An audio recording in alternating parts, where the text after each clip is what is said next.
Magkaigsunan, matag karon ug unya makadawat kami og inyong mga pangutana. Happy Whispers meeting ibog na kalibot. Atong tulumanon oras sa atong Padaran ko silang issue na walay kalabutan sa kawas. Magdesidir na ganita nga mo serbisyo sa atong Ginoo. Ang yawa, pangita o pamagi, mo-offer na mura-mura po o iya sa Diyos. Ang inahan kaya ariglaran ang napulog na mga anak. pinako kalimutan ingon sa Ginoo. Nga ang tanang mga kalisod iyang isukli.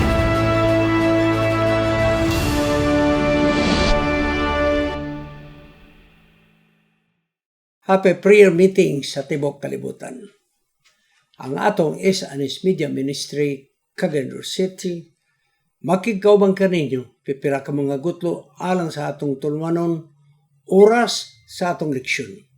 Mo kining panahon nga atong paghisgutan, atong i-discuss, atong i-summarize ang lesson karong nga semana nga nahan ay gikan sa Sabbath School Department General Conference. Sa pagsugod, mag-ampok kita. Gamahan nga Diyos. Salamat sa mga paghitabo sa unang panahon. Nga dahil kini adunay dakong kahulugan sa among kinabuhi. Labi na sa pagpaligon sa among pag-alagad hangtod sa among pagbalik. Salamat ining kaagi ni Moses, ni Joshua, ug siya mga katawhan nga kini nagapadan ang kanamo og kahibalo nga adunay daghang mga butang nga angay namong pagalikayan. Kining tanang pagadawaton sa ngalan ni Ginoong Hesus manluluwas. Amen. Excuse. Mga kaigsunan, doon na ko'y mga gentle reminder. Kung inyong nahinumduman, nag-promote ako sa usa ka batanon nga kaniadto dito nalulong sa dakong bisyo sa druga o sa alcoholism, apan taliwala nga siya naka-experience na ninyo og kapin sa 20 ka mga tuig siya pagka-addict o alcoholics. Gunya, gibulagan siya siyang asawag mga kabataan. Pasalamat sa Ginoo nga siya naka-recover o gunya ang testimony niya hilabihang ka-powerful nga mismo ako nakapaminaw gyud siya ang testimony. Mga ako din nagyong kaninyo kung gusto mo, pangutana mo sa ako o sa inyo pag-invite ka na ako'y number. Salamat. Salamat nga dunay nag-invite kaniya. Daghag mga invitation. Pero pwede ba magpahinumdum ko ninyo kay kining Pilipino igsoon maikogon man yun eh. Bisang pag gigutom, di magmutog ang gigutom. Bisag kulang pamliti, di magyud mo tugan kay maulaw. Maghangyo na ko ninyo igsoon. Si Brother Kirby Atienza, wala na'y asawag mga kabataan. Wala. Wala po na'y mga mga igsoon, mga kaparintihan o guban pa. Na sila pero murag bugnaw na ang ilang pagtagad kaniya tungod sa iyang kinabuhi kaniadto. Apan karon igsoon, salamat sa gahom sa balang espiritu, nausab ang iyang kinabuhi. Maghangyo ako ninyo. Kung pananglit mag-invite man, yun mo ni Kirby Atienza para sa iyang testimony, which I promote. Makatabang yun ni, labi na sa atong mga batanon. Pwede ba nga dili lamang kay pamliti lang mo inyong i-provide? Akong balikon ha. Maghangyo ko ninyo. Pwede ba nga dili lang pampliti ang inyong i-provide? Public ride ba yun na siya? Kay wala ba yun na siya para pang long distance? Certisan siya motorcycle. O niya di man na pwede siya nga moadtog layo mag-motorcycle. So magbus. Igsoon maghangyo ko ninyo. Ayaw lang po ninyo hatagi nga para yun in taon pamiliti. Ayaw mga kaigsunan. Hatagi ninyo og honorarium. Kanang honorarium, dili na siya sweldo. Apan bugti pod sa iyang pagpangmudlay og kahago. Ako di ko ninyo maglipod-lipod. Naghahatag mo na ako og honorarium. Kaya sama po na ito og apoy honorarium. Pagkadaghan tag ginamintain. Kung igo rata para pang krudo, kaluwi sa atong sakyanan, na iligid, na oil o guban pa. Pero salamat nga kanang honorarium ako na magamit. Pusa ako maghangyo ninyo. Hatagin ninyo og honorarium si Kirby at kinsa kung mag-invite mo. Kanang makapalipay ba? Pag uli, magkapamalit og sabon. Wabay na ibalay. Bisag asa na lang na siya magkapuyo. Asa mag-invite niya, tuwa dito. Doon ay sunod invitation, tuwa na po. Nga naman, wala na pamilya mga kaigsunan. So please, hatagin ninyo og honorarium nga kanang makatabang sa iyang pagkinabuhi. Nag-eskwela ba na siya online sa theology dito sa SPC? So atong tabangan mga kaigsunan, ha? Maghayo lang ko ninyo. Dayon, kana siya walay kwarta, wala man sweldo na siya. Mga kumuhangyo siya, pwede ba nga magpadala mo para pang pamlitin ako? Ayaw mo pagduha-duha, dili na mulayas. Sulti mo na ako. Nga kung mohatag na gani mo pamlitin o dili mo tunga, sulti mo na ako. Kaya ako mahibalo niya sa pagpakig-istorya. Dili na siya, Igson, dili. Nausab na niyang kinabuhi. Pag mangingon nga, pwede ba magpadala mo pamliti, wa ko'y kwarta? Wala ba yun ay kwarta? So sa ginahimo, mangutang. Pag pangutang, ipliti, makabot sa inyo. Dayon, gihatagan ninyo, igor ang pamliti, pag uli, gibayad, wala ay kwarta. So please, honorarium. Honorarium. Dayon, kumaingon siya nga, pwede ba nga magpadala mo pa akong pamliti? Ayaw mo pagpanuko. Ayaw mo pagpanuko. Kung makapadala mo, unya dili mo ana sa mga appointment, tawag ako ninyo mga kaigsunan. Tawag ako ninyo. Ayok nga kini maklaro na gyud sa matag usa kanato. Okay? Salamat. Ang ato karon leksyon 11, God is faithful. Matinud-anon ang Dios. Kaniadto karon og sa umabot. Naging mga pulong sa Joshua 21:45, walay bisag usa ka pulong. Sa tanan nga mga maayong saad sa atong Ginoo nga iyang gihatag sa balay sa Israel nga napakyas. Ang tanan nahitabo. Buti pasabot nga ang tanan gisaad sa Dios sa Israel natuman wa gyud napakyas. Ang bantugan nga presidente sa Amerika nga gi-assassinate ni si John F. Kennedy sa iyang inaugural speech, iyang gipasanto. Nga matago sa kanato adunay responsibilidad. Ang atong hatagag pagtagad ang atong responsibilidad. Dili kay unahon nato ang mga pribilehyo. Atong kutloon ang iyang inaugural speech nagingon, sa mga maayong konsensya ang atong kasiguruan nga ganti.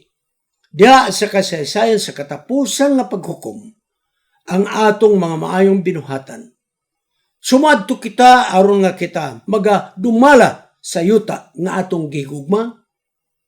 Mangayo og panalangin sa Dios.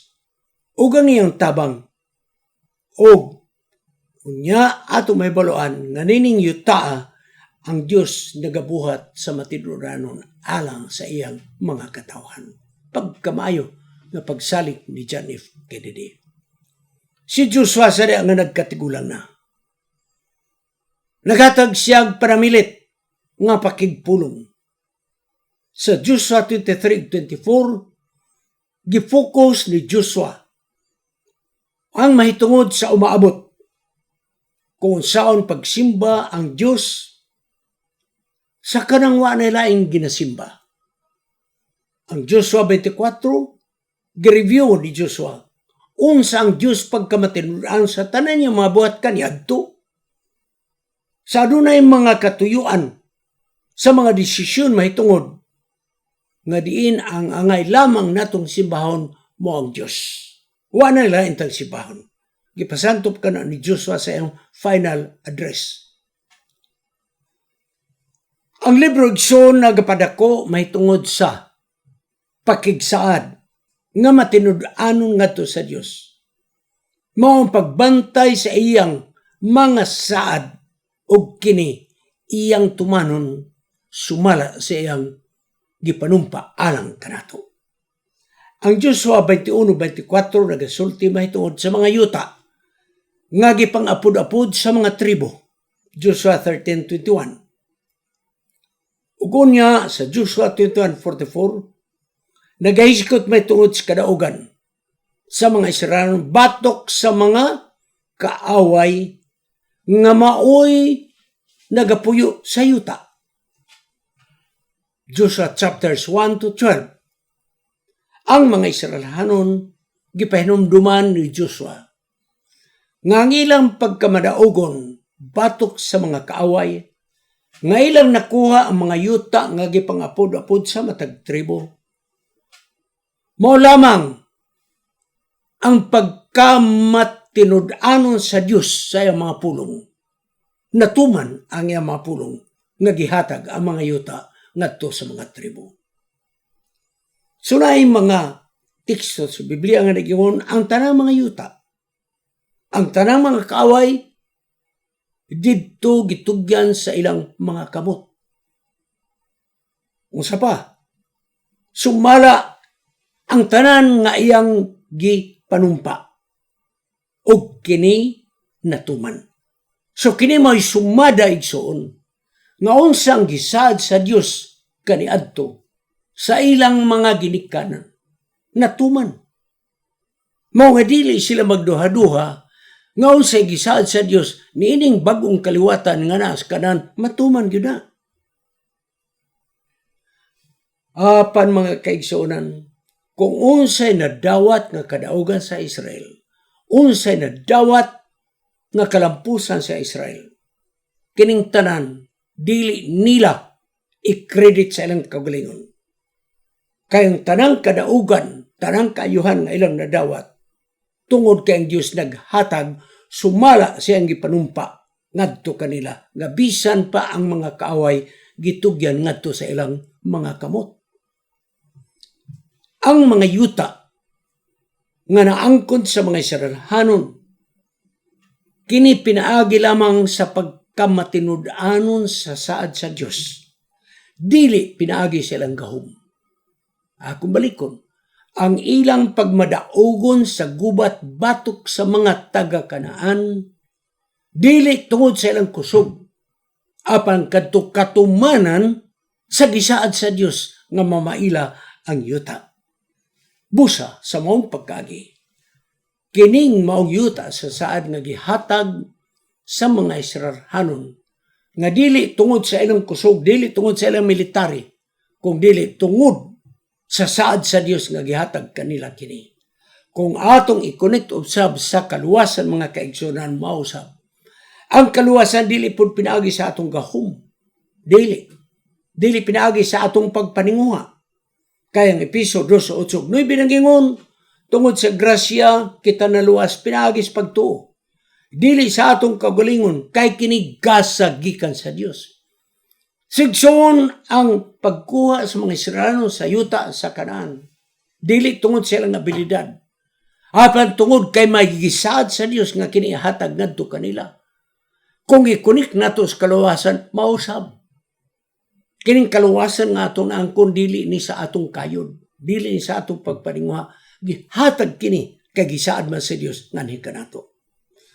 Nagdugang si Apostol Pablo sa 2 Timoteo kapitulo 2, 11 ug 13. Sa ginaingon nga siya masaligan, tungod dinhi siya namatay kauban kanato, ug siya nabuhi kauban kanato, ug siya magapadayon usab sa paghari diha kaniya. Kana nagahulagway kang Hesus. Siya namatay kauban kaniya, ug siya nabanaw diha kaniya, ug siya milahutay ug naghari kauban niya.